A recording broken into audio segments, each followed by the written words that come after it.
Kebaikan yang tak terduga. Di sebuah desa kecil yang tenang, hiduplah seorang pemuda bernama Hasan.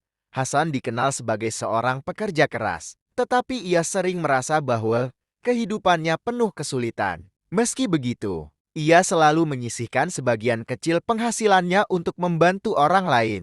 Suatu hari, saat berjalan pulang dari pasar, Hasan bertemu dengan seorang nenek tua yang duduk di pinggir jalan dengan tatapan penuh harap. Di sampingnya terdapat sebuah keranjang kecil berisi beberapa butir jagung. Hasan berhenti dan bertanya, "Nenek, apakah Anda membutuhkan sesuatu?" Sang nenek menjawab dengan suara lembut, "Nah, aku hanya berharap bisa menjual jagung ini agar aku punya cukup uang untuk membeli makanan hari ini." Hasan merasa iba. Ia mengeluarkan uang yang seharusnya digunakan untuk membeli beras di rumah dan memberikannya kepada nenek itu. "Ini untuk nenek. Jagungnya biarkan nenek simpan, mungkin bisa dimakan sendiri." Mata sang nenek berkaca-kaca. "Terima kasih, Nan.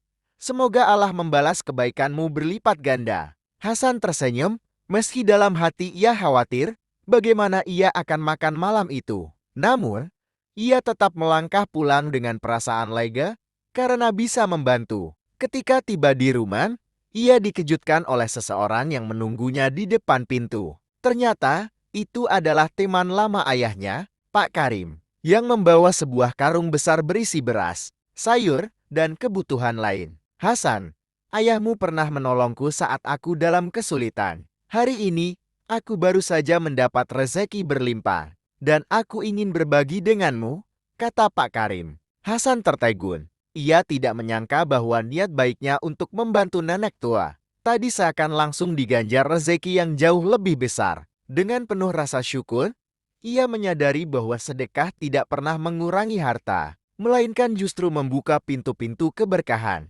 Sejak hari itu, Hasan semakin yakin bahwa kebaikan kecil yang tulus dapat membawa keajaiban besar dalam hidup. Malam itu, Hasan duduk di ruang tamu bersama keluarganya. Mereka menikmati makanan sederhana yang kini terasa istimewa. Di sela-sela makan, Hasan menceritakan pertemuannya dengan nenek tua dan kejadian ajaib yang menyusul. Ibunya tersenyum penuh haru. "Hasan, hidup ini seperti ladang. Apa yang kita tanam, itulah yang akan kita panen. Kau telah menanam kebaikan, dan Allah membalasnya dengan caranya yang tak terduga." Hasan mengangguk. Dalam hati, ia berjanji untuk terus berbagi, sekecil apapun yang ia miliki. Ia belajar bahwa sedekah bukan tentang seberapa besar yang diberi, tetapi tentang keikhlasan di balik pemberian itu. Hari-hari Hasan setelah itu menjadi lebih cerah. Rezekinya bertambah, hubungan dengan tetangga semakin erat, dan hatinya selalu dipenuhi rasa syukur. Ia sadar, kebaikan bukan hanya membawa berkah, tetapi juga membuat hidup terasa lebih berarti. Dan di ujung cerita, nenek tua itu yang dulu ditolong Hasan ternyata menjadi jalan bagi banyak orang untuk mengenal kebaikan Hasan.